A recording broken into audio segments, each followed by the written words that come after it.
The Bones Bobbins Podcast is now on Patreon. Would you like access to bonus episodes, digital extras, exclusive merch, and more? Join us in the Curiosity Shop at patreon.com/bonesandbobbins. Yay! Da-da-da. Your generous support helps make the show happen and will also earn you our very, very eternal gratitude and entry into our private Patreon-only Facebook group. That's where all the exciting stuff happens. Indeed. If by exciting you mean other creepy people sharing creepy things, which I think is exciting. That's super exciting. Indeed.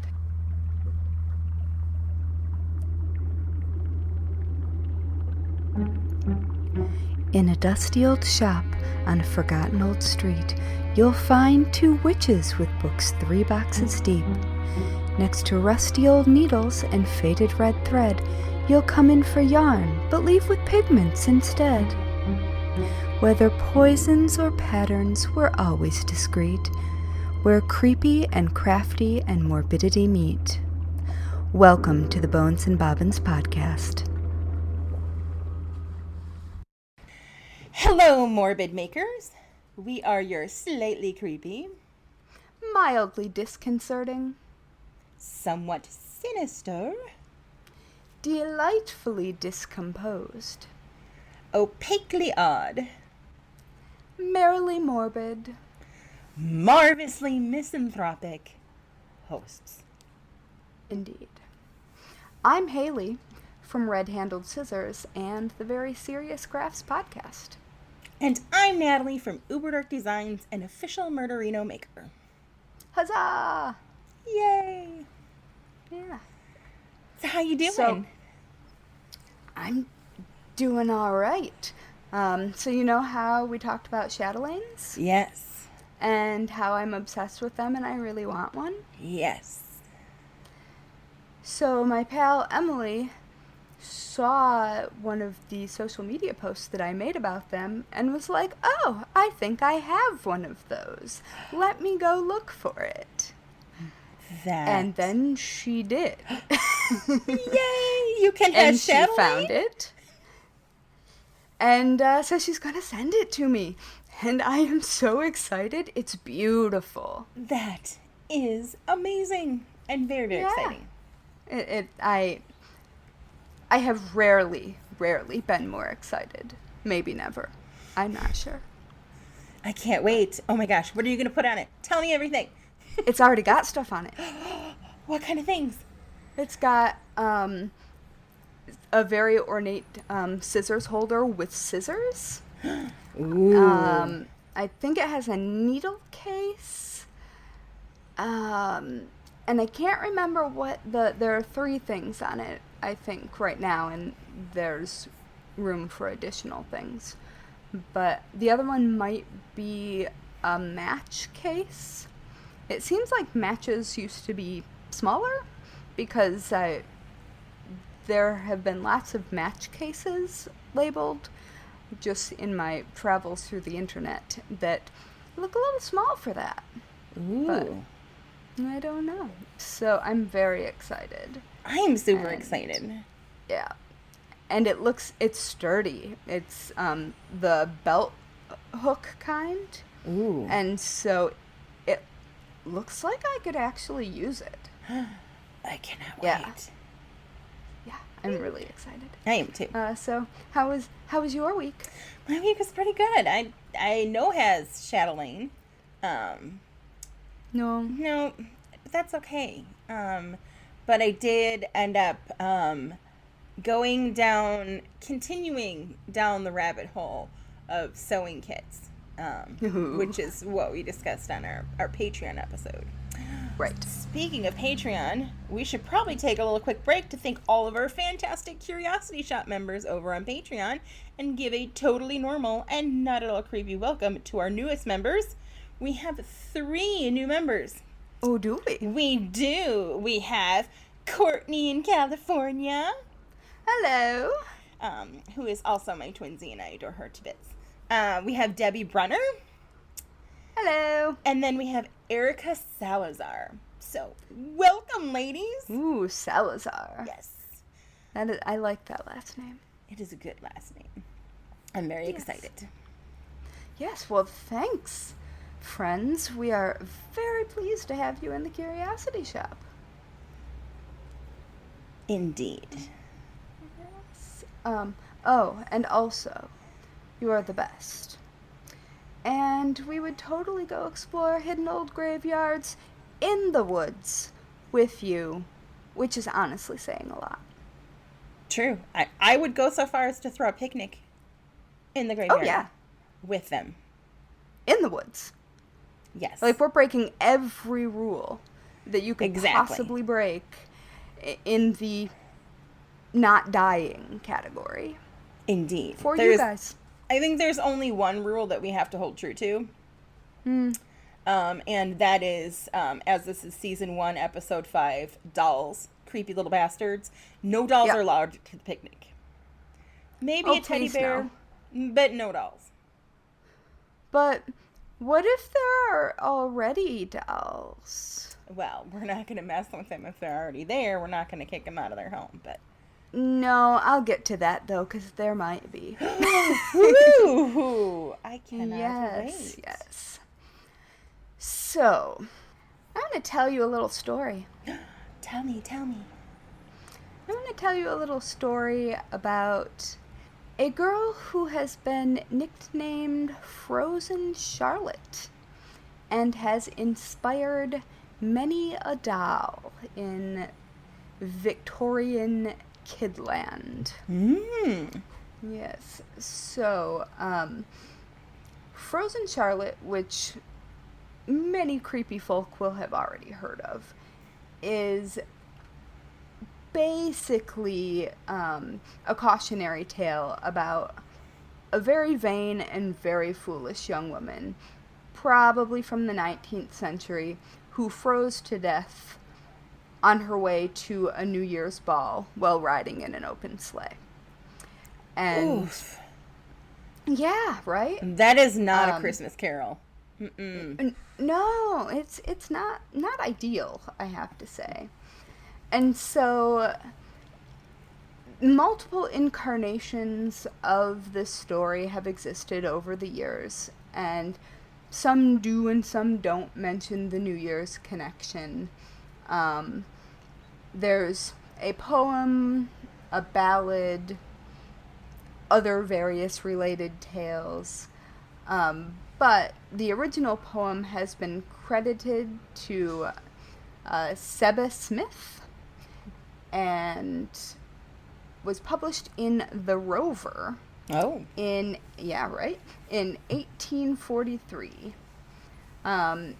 I should also mention that the poem and sung ballad has also been attributed to a blind poet from Benson, Vermont, named William Lorenzo Carter. Oh. Or it could have also come together by way of oral folk tradition, but it is generally speaking thought that at least the poem as we know it now was written by Seba Smith. Gotcha. And so, the poem was, in theory, and I think this is probably where it did come from, was inspired by a small piece of news in the New York Observer, which read, "A young woman whose name was given as Miss fill in the blank," because heaven forbid the society pages name you, was frozen to death while riding 20 miles to a ball on the eve of January 1st, 1840. And there isn't any more information on this particular accident. A lot of people, especially academics who are focusing on it, have tried to look into it further, but there hasn't been a clear origin or any clear specific information about this woman. But That's a pretty big truck at that time, I would think. Yeah. Like, even just now, I mean, going 20 miles in a car, let alone by horse. yeah, I mean, by horse in an open sleigh, that seems like a terrible idea. Yeah, that's not Like- the wisest of life choices. No, I'm just thinking, like, I live in Brooklyn. I wouldn't think it would be the wisest choice to take a horse and carriage to, say, the Upper West Side in Manhattan during Right. that time. Well, I guess that wouldn't have quite existed yet. Midtown, Park Avenue. There you go. I would not have gone to the Gramercy area. Although the Gramercy area would have been kind of sketchy then. Anyway, that is not the point. So Seba Smith's poem, which different sources have titled Young Charlotte, Fair Charlotte, or the much more fun and my personal favorite, A Corpse Going to a Ball, which is which is probably really the original title. That seems to be the general consensus, that A Corpse Going to a Ball is really what it was originally published as. That would have sold the papers. No, right? And so I'm going to read you the original poem. And I want to add a content warning here, because it includes a racial slur that refers to the Roma people.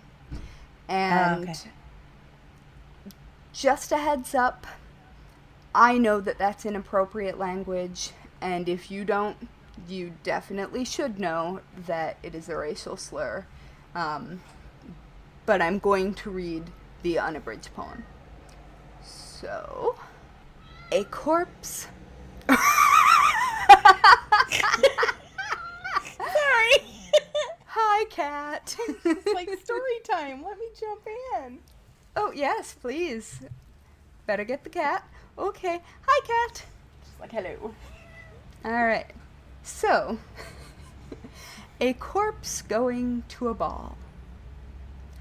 Young Charlotte lived by the mountainside, in a lonely, dreary spot. No other dwelling for 3 miles round, except her father's cot.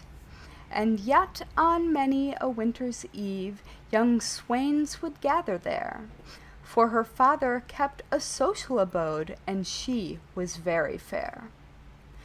Her father liked to see her dressed, just like some city belle. She was the only child he had, he loved his daughter well. Her hair was black as raven's wings, her skin was lily fair, and her teeth were like the pearls of white, none with her could compare. At a village just 16 miles off, there's a merry ball tonight. Although the air is freezing cold, her heart is warm and light.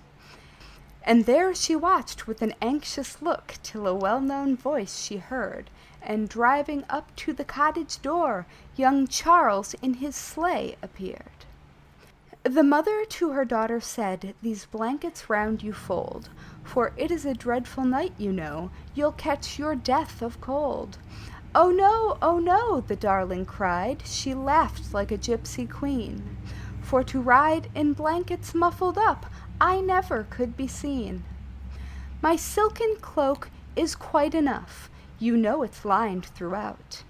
Besides, I have a silk mantle to tie my face about." The gloves and bonnet being on, they jumped into the sleigh, and away they did ride o'er the mountainside, and the hills so far away. There is music in the sounds of bells, as over the hills they go. What a creaking wake the runners make, as they bite the frozen snow. And away they go silently, till 5 cold miles were past. And Charles, with these few frozen words, the silence broke at last. "Such a night as this I never knew, my lines I scarce can hold." With a trembling voice young Charlotte cried, "I am exceeding cold." He cracked the whip, he urged his steed much faster than before, until at last 5 other cold miles in silence they rode o'er. How very fast the freezing air is gathering on my brow! With trembling voice young Charlotte cried, I'm growing warmer now. And away they did ride o'er the mountainside, and through the pale starlight, until the village inn they reached, and the ballroom hove in sight. And when they reached the inn, young Charles jumped out and gave his hand to her. Why sit you there like a monument, and have no power to stir? He called her once, he called her twice, she answered not a word. He called and for her hand again, but still she never stirred. He stripped the mantle off her brow, and the pale stars on her shone, and quickly into the lighted hall her helpless form was borne. They tried all within their power her life for to restore, but Charlotte was a frozen corpse, and is never to speak more. He threw himself down by her side, and bitter tears did flow. He said, my dear and intended bride, you never more shall know. He threw his arms around her neck, he kissed her marble brow, and his thoughts went back to the place where she said, I'm growing warmer now. They bore her out into the sleigh, and Charles with her rode home. And when they reached the cottage door, oh, how her parents mourned! They mourned the loss of their daughter dear, and Charles mourned o'er her doom, until at last his heart did break, and now they both slumber in one tomb. So, Damn, I wasn't picturing him going down too. right. So that Wow. is the story of Frozen Charlotte. There are also recordings of it being sung as a folk ballad, Oh, and I've got a link to that as well. that's gonna be pretty That will fun. be in the show notes. Yay! But it was long, but I feel like it sets the scene. It does. It does. Oh, I should also mention that in somewhat creepy and delightful fashion, even though this is somewhat more modern, there is actually a dessert named Frozen Charlotte, which is a frozen variation of the Ladyfinger and Bavarian cream Charlotte Russe dessert. That sounds delightful. Yes. And said corpse of this young woman also inspired a couple other extremely Victorian things that I think you know a little more about. She did. So it seems to me that she inspired very definitely a nickname, but not necessarily the origin of the doll. But Yes. there are lovely Frozen Charlotte dolls that were huge. So they started in Germany, and they began as, which is still incredibly odd, bath toys for children. Which, okay, kids have bath toys, but these were dolls made of porcelain. They weren't jointed, so they're like a single form. And the original ones were not glazed on the back, so the bisque portion, they would float in the bathtub. And they ranged, so they ranged from like an inch in size to like 18 inches. But 18 inches is a big Frozen Charlotte. right? And it's like, of course, back then, I'm guessing, obviously their tubs were metal or not porcelain themselves, because I'm like, that's just porcelain bathing doll, just bath toy in a child's hand. That's a weapon, or it's gonna get broken. Like, it just seems like an odd choice for a bath toy. But Well, what were the other options at the time, though? True. So they spread far and wide. Everyone adored them because they were new and, more importantly, they were cheap. They began Yes. at a penny a piece, so every kid could pretty much have one. So they were huge in France. In England, they would use them not just as the bath toy or as just a general child's play toy, but they actually set them into cakes and puddings as favors. So if you received a slice of cake or pudding with frozen Charlotte inside, you received good luck or a special favor. Yeah, like a king cake in New Orleans. Right, and that's where that tradition was born. The cake tradition still Oh. continues, but now we use plastic. They also Which use... seems like a worse idea to me. Right. So, but, chipped teeth, I guess? I don't know. So, but they used them in dollhouses, too, and they also placed them in teacups to cool tea for the wee ones. And it was... That's interesting. Right?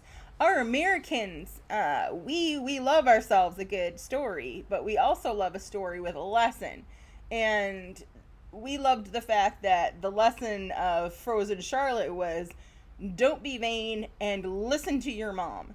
So Because we're Puritan, a Puritan people at that time. Right. Founded. So that is how it became really super popular here. They so the dolls existed before right. the legend did. That's Right. interesting. So they, or at the very least the same time, and then by the time they made it to America, because being porcelain, they weren't painted in very great detail. They would have maybe some hair Right. color, eyes, nose. Some of them had little shoes painted on them, but because they were just pretty much stark white and essentially frozen in place because they lacked joints, they were like Frozen Charlotte. I mean, it makes sense, and that folk story does seem to have originated in North America. Right. So we latched onto that, and apparently it was a hell of a marketing tool because they they were huge. Corpse dolls. And right, you could even get them in doll size metal and wooden caskets. Yes. And then I have seen these. in the 19th century, and they're amazing, but there's no, I couldn't find anything that specifically stated where the coffin thing started, why it started. And we'll put the picture in the show notes. One of my favorites that I found, which we talked about earlier, it was this tiny, it was a 1-inch doll in this little metal coffin, and the coffin on the outside says in giant letters, as big as you can fit on this coffin, don't talk so much. Yep. I was Well, I expect that it was very much related to the morality tale. right, and Victorian times, pairing a small frozen doll based on a dead girl with an antique coffin kind of seems to make some sense. Yep, and also, shh, children should be seen, not heard. Exactly. Seen, not heard. And see what happens if you don't listen to your mom? You end up in a casket. Frozen. Frozen, no. That's the lovely story of our Frozen Charlottes. Or you may they would continue on to be known as penny dolls. Yeah. When they had more color added to them and clothing and started to evolve from, the crazy just bisqued and lightly glazed white dead looking doll. And not to leave her beau unloved, there were male dolls, and those were called Frozen Charlies. Yep. So Well, because little boys also need bathtub toys. apparently, and they need their tea cool too. They're not tougher than I mean, heaven forbid we give little girl corpses to little boys.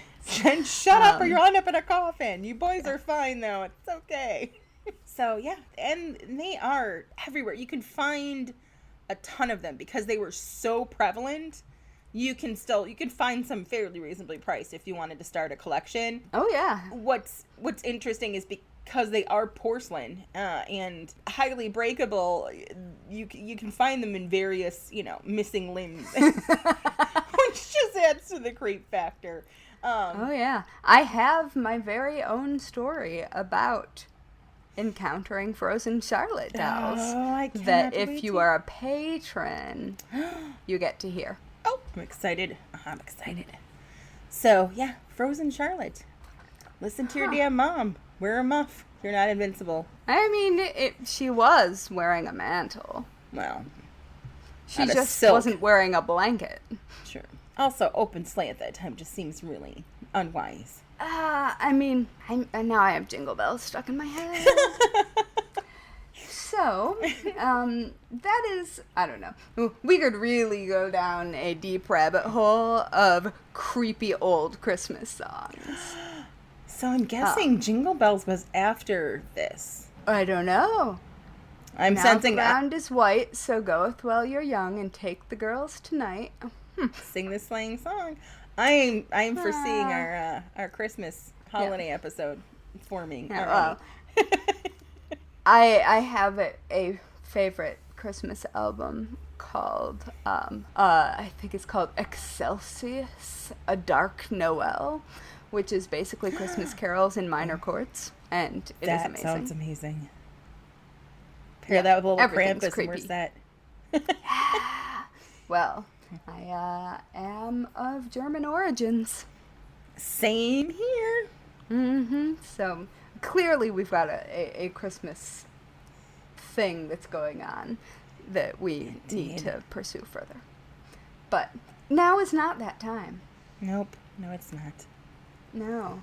So, while we're on the subject of dolls, do you want me to tell you about more creepy as shit dolls that the Victorians made? Oh, please do, please do. Alright. So, these dolls were called many things. Victorian death dolls, Victorian mourning dolls. Trying to remember. I know that there is probably another name for them as well. But they are basically exactly what you think they are. But their origin was kind of surprising to me. Ooh. So, one of my very favorite resources for things that are related to death and death culture is the Order of the Good Death. And yes. My very favorite mortician, which is a real thing, yes, Caitlin Doughty is, I believe, the founder of the Order of the Good Death. I think you are correct. Yes. And so, she's a very trusted name. The person who wrote this article was not her. It was Louise Hung, who is another of my favorite writers on death and is also part of the Order of the Good Death. But she, in an article, took a deep dive into Victorian death dolls, which it would seem, and it's really hard for me to tell which one of these things came first. They may have happened at the same time, just because it made sense. But basically, during the Victorian era, and, you know, many eras after that, arguably even until today, although I stick my finger up my nose and blow raspberries at that, Victorian dolls help prepare young girls for the thing that was expected of them, which was to become wives and mothers. It wasn't really anything else. I mean, unless you were poorer, and then your life was going to be terribly different. But if you were growing up in a family of means, you might have dolls that would help you practice many of the skills that you would be expected to have. So, first, obviously, just taking care of the doll. It was normal to treat them as though they were real babies. And you would also then make clothing for them. So you would practice your knitting and your sewing. And I actually have a late Victorian toy sewing machine in my collection. That is a children's toy that does in fact work, because that was rather what they were for. It didn't make any sense. It often didn't make sense to have something that wasn't useful, and so even toys tended to be preparing you for your future obligations. Which makes sense in a creepy patriarchal way, but still makes sense. Yes, and I don't think there was much escaping the patriarchy at that point. No. Poor things. So with these dolls, little girls would practice things like how to give tea parties, and how to dress, and how to responsibly care for something and not ruin it. They would also practice how to throw a funeral. What? Yeah. There was very little sugarcoating with regards to the harsh facts of life during Victorian times, especially because child mortality rates were so high. But mortality rates in general were pretty high because there weren't modern treatments and antibiotics. And so people died from things that today we would tell people to stop complaining about and suck it up and go to the doctor. Liquid cocaine can't fix everything. I mean, ghosts in your blood. Ghosts in your blood. I think you'd probably give cocaine to children. Probably morphine. Oh, makes sense. I mean, I'm guessing you would want to hype up your kid more. Right. You'd want it to go to sleep. No, Give a little laudanum. So anyway, because death was just sort of a part of daily life in Victorian times, unlike today when some people might question whether or not to bring their young children to a funeral, especially of like a loved one, it was just normal, especially because bodies were laid out in homes. Right, the parlor, right? Isn't that what originally the parlor was for? Yeah, yes. And so kids would receive little kits called funeral kits that would prepare girls for presiding over a wake and a funeral, because that would eventually be their responsibility.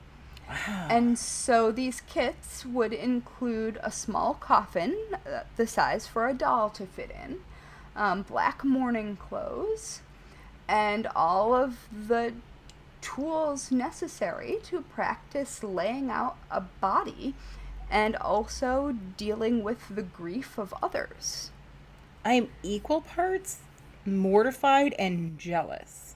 Yeah, there's a photo of this particular thing in this article, which I will link in the show notes, and oh boy, it's exactly what you think it is. And so, I mean, that makes a lot of sense to me. I don't find lovingly preparing, I don't find a family lovingly preparing a body to be creepy. I find it to be an act of great love, and I like that idea. Absolutely. But a 6-year-old learning how to do it is where the mortification comes. I think they were probably younger than goodness. That. I mean, we're talking kids who would probably have lost multiple siblings. Right. Oof. By the time, they were 10. I mean, that's just how it was. And so this was happening, with actual toy dolls.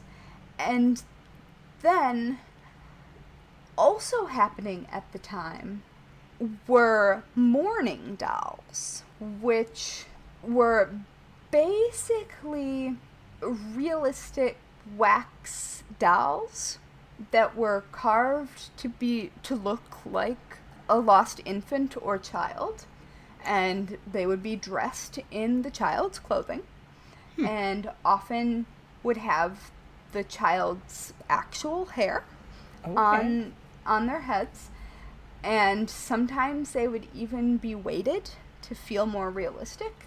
And these dolls were often on display at funerals of the child in their own little coffin. And I am unsure exactly why that is, but my guess is because after the wake period, you might not want to see the body anymore. Right. You, like, decay would have started. Decomposition. Why wax, and I mean, though? Like, yeah. wax is the confusing part to me, oddly enough. Well, because you could carve it to look just like True. the lost child, and you could make it flat so it would lie nicely Okay. in the coffin, so the back could be flat. So it's not for cuddling, just like a No. shrine-ish? It crosses some lines sometimes. So, if it were an infant, it would often be the full body and in clothes and such. But if it were an older child, it might just be the bust, so like the head and shoulders. Sure. And yeah, and they would have been referred to as effigies. Okay. And the bust of an older child might be framed. Oh, And okay. Like a shadow box? yeah. Okay. And so these dolls would either be left at the child's grave, which is why I mentioned maybe there might already be some. They would either be left at the child's grave or displayed often in a glass coffin or a frame in the home. And sometimes they would be treated like a living child. And the clothes would be regularly changed, and it would be placed in a bed to sleep. And, like, I'm unclear if this was just part of a ritual of mourning, like a thing that one did, or if this was crossing a line into possible mental illness. I'm not sure. Right, because there seems... but I could see it being a coping mechanism to a certain extent. Yeah. But then it gets creepy quick. Yeah, the context is really hard to know. Right. But I also really want to know, with regards to the funeral kits that kids were given, if they came with, like, if they gathered super fragrant flowers, because right. Flowers exist at funerals because bodies that are decaying smell. Like, that is the reason that, especially lilies, because they are so strongly scented. So maybe it came with like a little, how to grow your own funeral flowers kit. Well, booklet. and the one I'm looking How to forage. seems to have fake flowers, but my favorite part of this is they seem to have green on those fake flowers that I'm going to go ahead and guess is arsenic green. Yes. Yes. Well, and if you have not heard that episode, you should go back and listen to it, because oh boy. One. Yes. Yes. Mourning dolls are still being made today among many of the other mourning traditions that have Victorian roots, so like jewelry and hair-related things. There are lots of current practices that are related to that. And so one of the modern makers is artist Flo Kane. Yes. And yes, and you actually sent me this article, and it is on the website of a funeral home called I am unclear if we're using the German pronunciation, but Fenhof, perhaps, funeral homes and crematorium. And this artist is making current mourning dolls. And so the artist herself, with regards to the mourning dolls, says, quote, "I wanted to create something representational and beautiful," she said. "I like the idea of creating dolls dressed in deep mourning and keeping their faces blank because our grief is often held and unexpressed publicly." Flo, the person who's making the dolls, purchased a doll making pattern and made all of the clothing and hair and jewelry for these dolls from scratch. Another quote from her is, "They all have messages written in their bodies that may or may not be seen, depending on how their clothes were made. They say things like, 'I carry you,' and they are really lovely." And so Flo picks names that were common during the Victorian era and gives each doll a story. Oh. And yeah, and so they're really interesting, and a very interesting way to engage with death in a way that gives you time to explore it in depth. Yes. I think we need to do that so much more. Our culture is such crap at it right now. Oh, so bad at it. And that would be a really good tool to use with children now. Oh, absolutely. And from the photos, and I will link to her Instagram as well, there seem to be quite a few different death-specific or death-inspired projects, but the hair on these mourning dolls is, if it's not real hair, it must be a darn good wig. Because I'm quite sure, because you can purchase human hair for weaves or extensions. Like, it's very easy to purchase human hair. I am done with Victorian mourning dolls. That's it. I think we should bring them back. Oh, I think so too. Like, I really like the idea of the funeral kit, and again, it's initially jarring based on our current culture, but we do so little to prepare. Oh, I think it's so healthy. Right. To be honest instead of afraid. Right. Because since death is such a hush-hush thing when you're talking to kids, right, like, it becomes scarier. It does. But back in that time, though. Oh, yeah. They weren't scared. I remember. No. Well, I mean, they might have been scared, but it was not scared of the unknown. Right. They certainly weren't scared of coffins. And I have a little story about that. No. Like, I remember the first funeral that I ever went to. It was my great-grandmother's. And I already knew she was dead when the call came in, but that's an entirely different story. Yeah. So my mom came in, and I informed her while she was coming in to inform me. And I was, probably 8. I don't remember. And so very shortly after, we went to the funeral, and my mom is very open about talking about everything, and like from sex to dead people. Very open, which I guess, one leads to the other at some point. Eventually.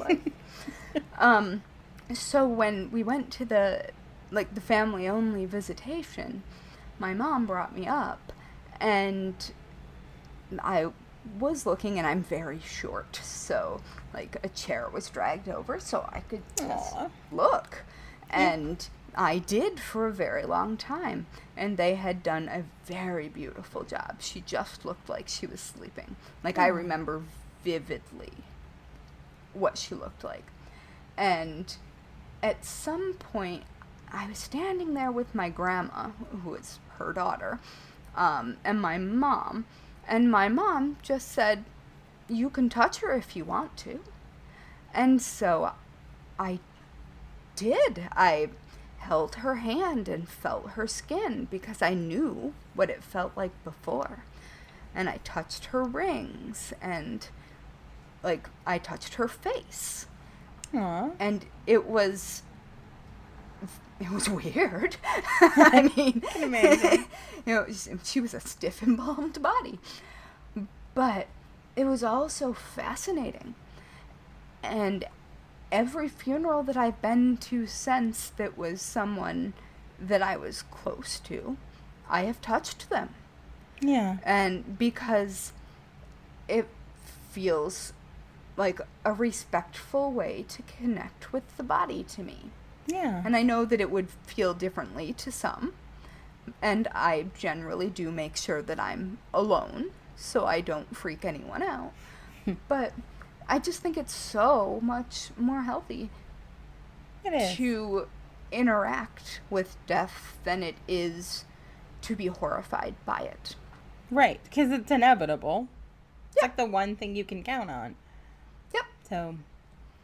You're for sure going to die. Yes. All right. So that is Mourning Dolls. So, I have a story. I have a story about kids and coffins. Whoa, do you now? Yep. I'm going to take us to the 1830s. Okay. Well, then we're happening at the same time. Right? I'm going to kick it off with an article in the London Times, dated July 20th, 1836. Okay.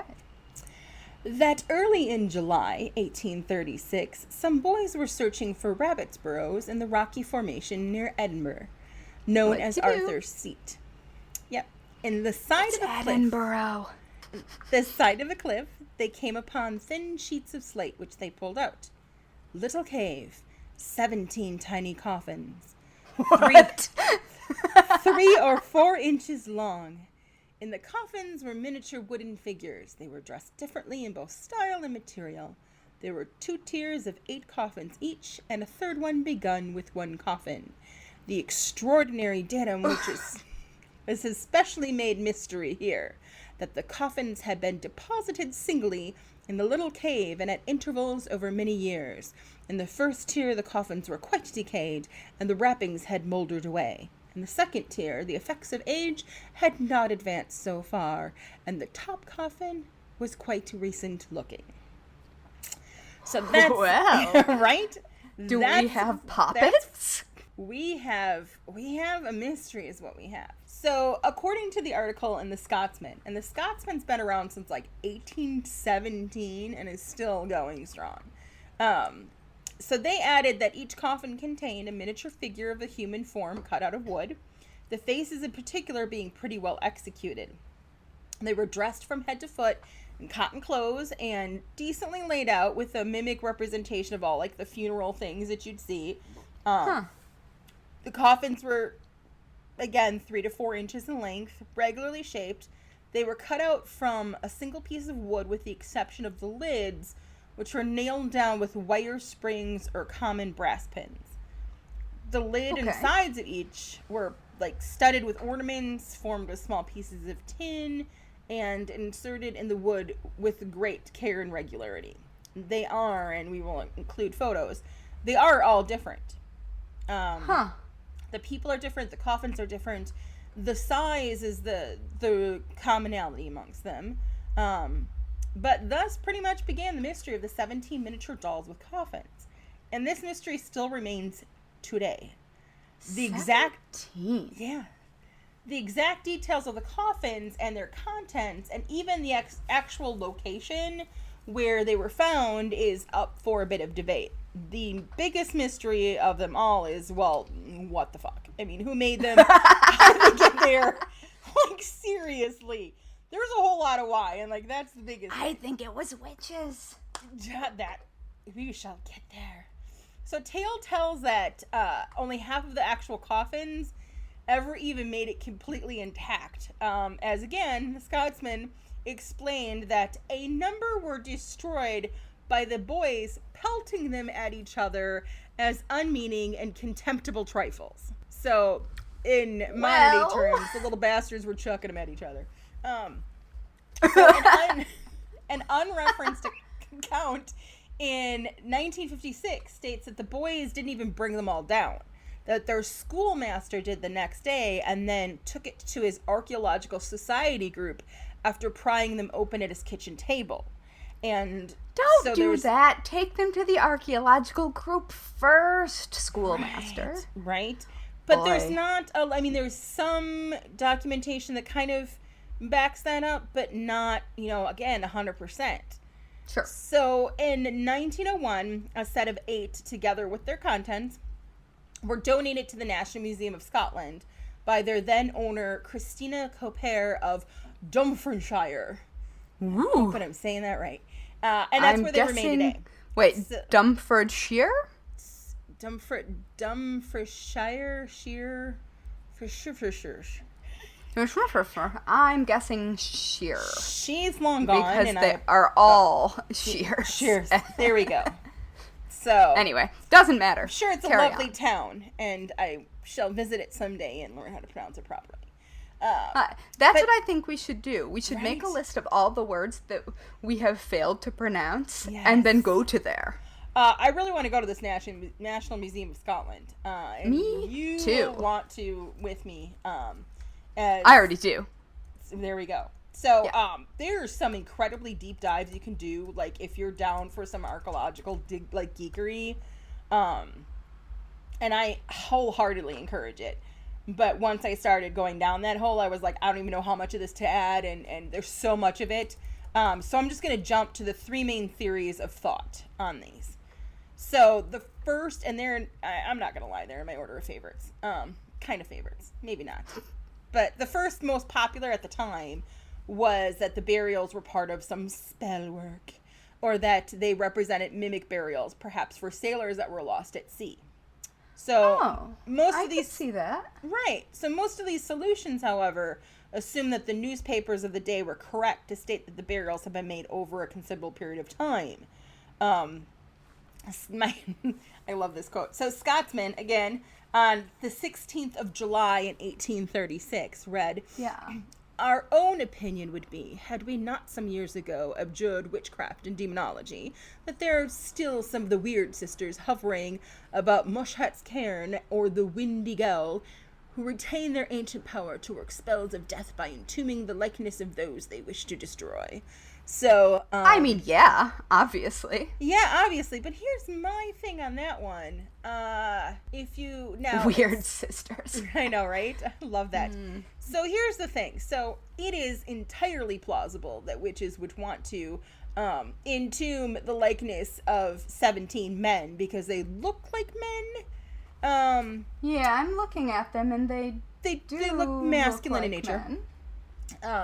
So that's not, given... Wait, are those runes stamped on the That's outside? the thing, like, there's so much. Like, each one is so very different. I think the lack of variety of size and stature, and I would think they would be a little more differential if they were going for, like, a spell.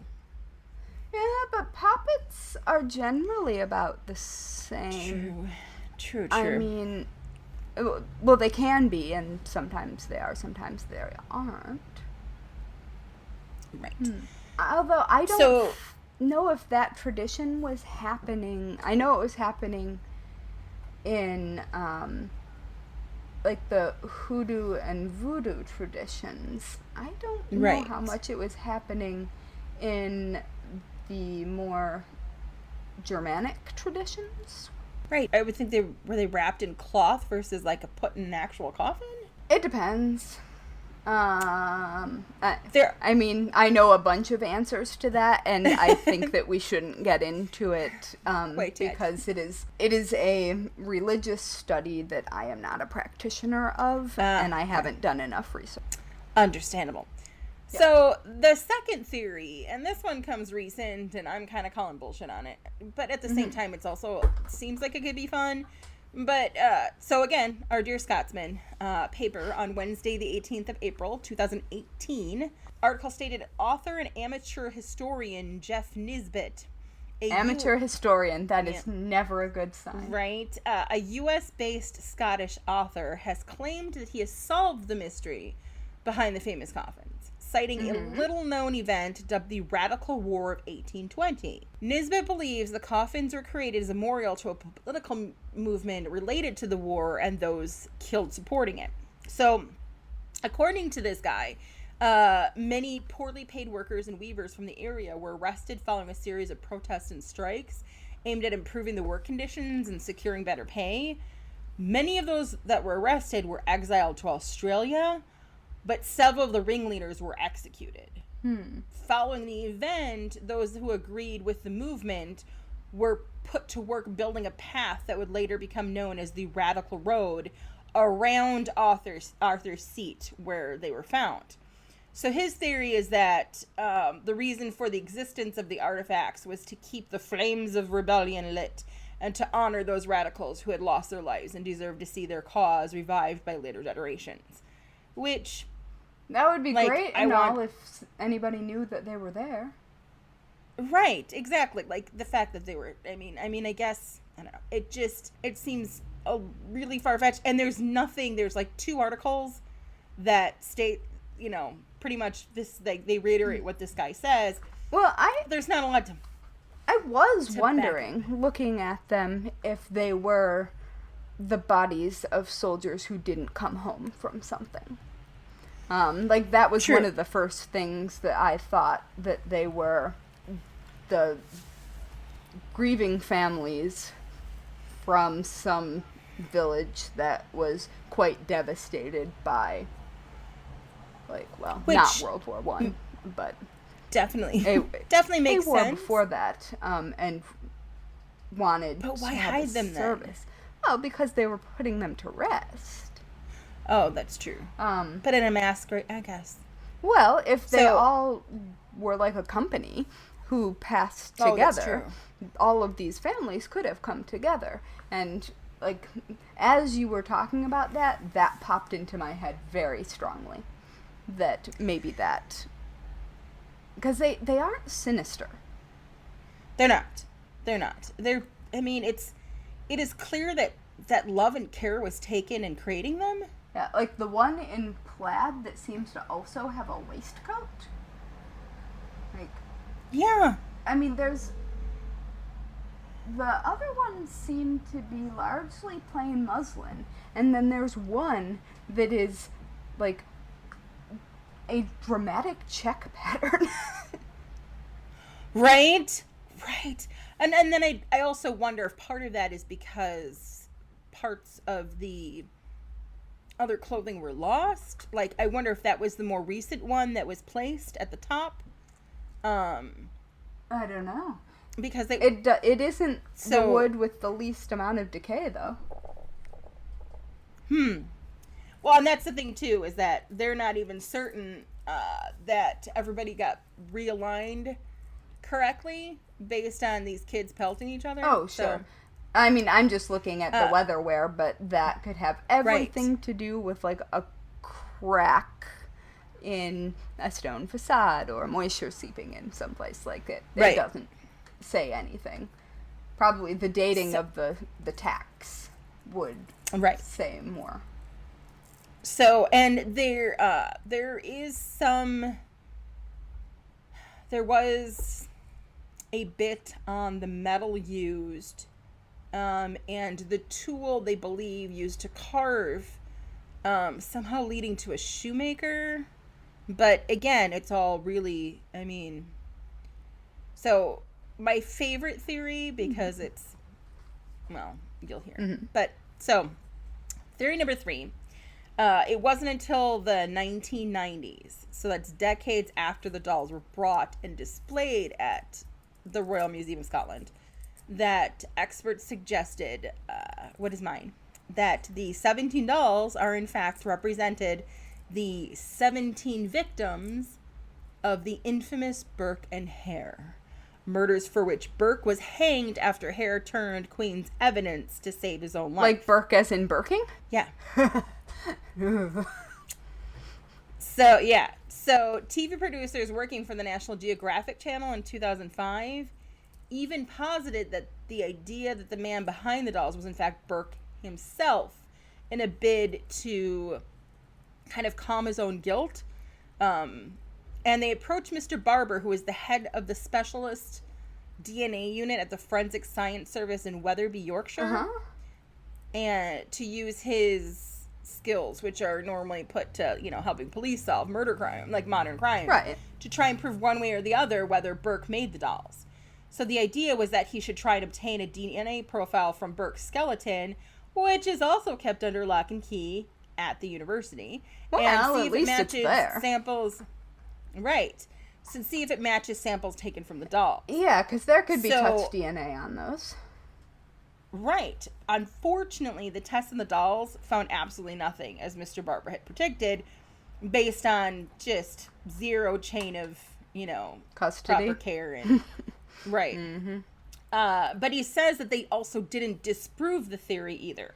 And after speaking to historians involved in the program, Mr. Barber, for one, believes that, and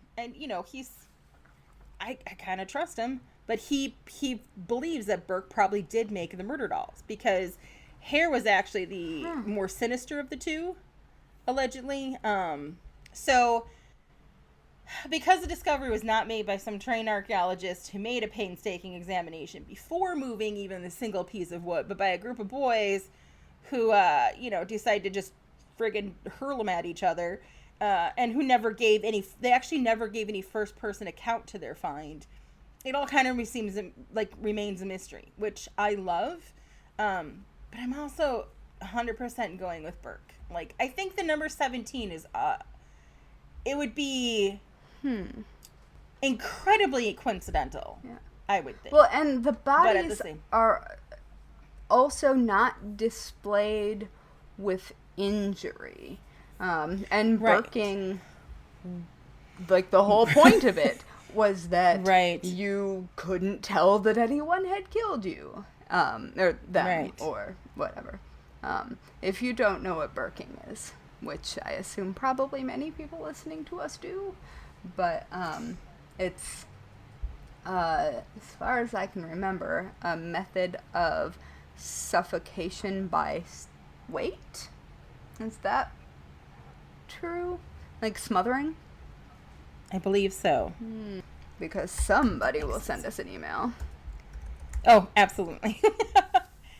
But yeah, so I think the first and the third are most plausible. I think that the second one's kind of a stretch, although I really do want to look into that war more, the rebellion more, but I would also think that... So wait, Burke was hanged in 1829 in Edinburgh. So that would line up with the time period that they think they're from. But the fact that they don't even agree on it exactly where they were specifically found is another issue too. That seems like it should be something that, oh yes, here we go.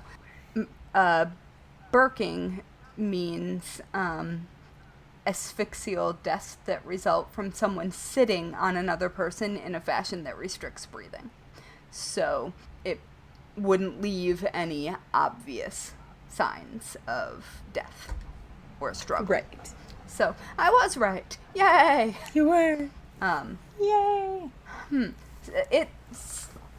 But it seems like if they've got the boys and the schoolmaster, that they would at least be able to figure out where the school was, because presumably the schoolmaster wasn't walking miles and miles, right? So they did. Well, I mean, it's, and I will pull a picture. It's a giant area. Oh. So I want ground penetrating radar right now. So they did, when they're looking into the theory that the boys didn't actually even bring them down, but that their schoolmaster did, they found 2 schoolmasters in the area that had the same last name. Oh. One was like an English major, and the other one was probably the one more archaeologically inclined.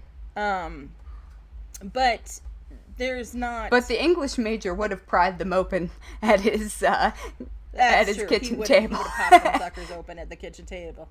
Just saying. That is true. But I would think that he would have written more about it then, if that makes any sense. I don't know. Yeah, I'm Maybe really not. hung But- up on So the check pattern. they didn't actually, right? On that one. And they didn't actually there's no interview of the boys aren't even named.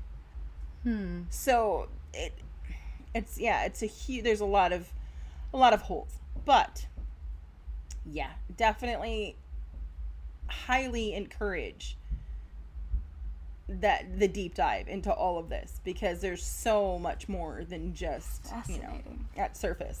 So it is, and the plaid one sticks out to me a lot as well.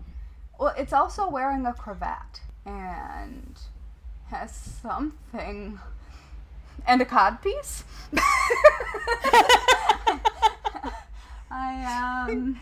Was he a fencer? I don't. Like a waistcoat, a cravat. Like that one's got a lot going on. It's rocking a wardrobe, but then it's like, how authentic was it that somebody that owned it prior to turning it over?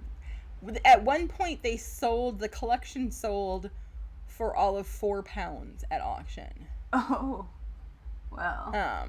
Which I don't even know how much money that is. But that must have seems just like been mending via codpiece, because it's also missing an arm that has been mended in more or less the same way, which is to say, badly. Yeah. No offense to whomever mended it, but Clearly not the same person that constructed them to begin with. no, that is. Oh, but it also it's lace. That cravat. Is it? Well, it's got oh hell, the loops, eyelets around the top. I want a much closer look. Right? I think we need a field trip.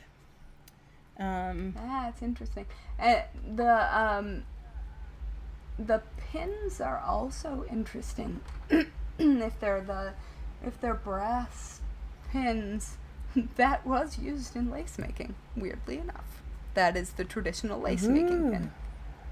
Look at that. That is some crossover, if ever. That is some completely unhelpful information. But wow. Right, so I'm wondering. That's interesting. So, and there's also that one that has, I'm not sure which picture you're looking at, but there's also that one that has one eye left. Do you know what I'm talking about? Hold on. The eye is so much more prominent. And actually, the cheeks on one are more rounded and Yeah. almost. Oh, do you mean the one that that has the the obvious mending stitches at the shoulder that seems to just be missing a chunk of its head? Yeah. Yes. But it's look, eyeball. There's. Yeah. It's. I am intrigued. I am completely intrigued by them. I'm intrigued too. I need to know. Hi, Mr. Big Stuff. I need to know several additional pieces of information. Right? Also, I would like to know, it's interesting, the different coffin tops. Yeah. There's different patterns. Two are kind of similar. So it's did they start out plain, but then added and then kind of grown from there? Because there's that seal... There's that shape in the center, the bigger shape. Which I assume is just to mimic a coffin plate. Yeah. Because a bunch of wooden coffins were found under, I can't remember which park, in Manhattan recently. Oh, fun. In a that's wonderful. forgotten tomb, and all of their coffin plates looked a lot like that. Uh-huh. Yeah. Con Edison, our electric company, was trying to, must be Washington Square Park, yeah, was trying to do something electrical and accidentally burrowed into an untouched tomb. and was like, oops, and then the city archaeologist had to be called in. Right. So that's a job here. That's a good job. That would be a fun job to have. Well, most of the parks have people buried in them. It makes sense. Yeah. Hi, Mr. Big Stuff. I have a cat on my lap in case listeners are wondering why I'm saying hi, Mr. Big Stuff. My cat, Mr. Big Stuff. Huh. Well, that is fascinating. Ron Swanson And is fast asleep. I was prepared to be completely unconvinced about the Burke relationship, but now I'm feeling it. The fact that the essentially forensic specialist was super. This is a thing. Yeah. I mean that the forensic specialist bothered to spend time doing it. Right. Yeah. And then said, "Hey, yeah, this, it was inconclusive. However, that doesn't disprove it." So yeah, I may end up going and reading up more on Burke, especially. Oh, that is a wild ride, involving a boarding house. I do know the story. Wasn't one of the last people who was Burked the woman who owned the boarding house? Yeah, I believe Maybe so. She's wearing a lace collar. She was found under the bed. I know that. Yep. Like, seriously, how sloppy do you have to be at that point? Like, that's just asking to be caught. I mean, there was a lot going on. Wasn't he also doing grave robbing? Yeah, that was what it was for, right? Wasn't he selling they were the bodies to the university? They were selling, yep. Mm-hmm. Yep, they were selling the bodies. And at some point, the university had to be like, hey, this doesn't seem right that these people have access to all these bodies. Well, I mean, at that time, there wasn't a legal way to get them, so they all bought them from people who were robbing graves, and they just didn't ask questions. Like you do. Huh, that's fascinating. Yeah. I want to think witches, because that's fun. Yes. But Burke is almost more fun. See? Yeah. That's my favorite one. That's the one I'm going with right now. But I may end up changing my mind as I continue to dive down. Yeah, I want to know what our listeners think. Absolutely. And how do they think, if they are representative of people, how they think those people died? I need to know so much more than I currently know. Oh, that's interesting. I'm looking at how they're actually set up in the museum. I wonder if they were all made out of the same type of wood. I want to know that, too. I believe I read that they're all from the same piece of wood, actually. They think it's... Oh, right. You said that earlier. So, and using a tool that... Potentially a tool that would be used for shoemaking? To carve. Oh, to carve, like, heels. But, yeah. Yeah, we definitely need to take a field trip. We should start keeping a list of the field trips we need to take when the world is no longer ending. Yes. And then we can scare the bejesus out of your teens. Yes. Oh, definitely. Yeah. One spook's easier than the other. I accept the challenge. Right. Oh, man. Huh. So I think that brings us to our weekly worst way Oh, to die. yes. I forgot about the weekly worst way to die. I mean, burking would probably suck a lot, but... Right. Yeah. All right. So I, for mine, sort of stuck a bit with the theme. I think pretty much any Victorian childhood disease would be a bad idea. And I say that as someone who has had multiple Victorian childhood diseases. Scarlet fever. Yep. Scarlet fever many, many, many, many, many times. You too, right? Yes, multiple scarlet fevers. We have, because like you do. And croup, that is another of my favorites. I've had that. But anyway, so I think any way that one might die as a Victorian child I would agree. be the worst. That's pretty bad. All right. So, my weekly worst way is, have you seen the movie Cabin in the Woods? No. So it's a really good movie. So it's got a baby Thor in it, but it was actually released after Thor. Okay. Horror movie, campy, totally campy. But also, it's just really well done. And I think it's been out long enough for me to not have to worry about spoiler alerts. But there is a scene wherein these elevators open and release all of the things in your worst nightmares, one by one or several at a time. Fun. And I made the joke the other day that 2020 pretty much reminds me of the scene where the elevators open and the shit just comes flying out and there's no way to fight it. And so people are being killed by various things. And one of the ongoing jokes to the movie is this guy's like, just once I wanted to be a merman. And he ends up dying by merman. And the merman pounces on him and there's just a fountain of blood that squirts out of his blowhole. So I'm going with merman as my weekly worst way to die. Yeah. I would hope I could outrun a merman, but I'm thinking that would really suck. I mean, So on land, maybe. Right. But I would say that I am an expert swimmer, and I wouldn't tangle with a merman. Yeah, merman. That's my weekly worst day to die. Wow. Yeah, no. So, yeah.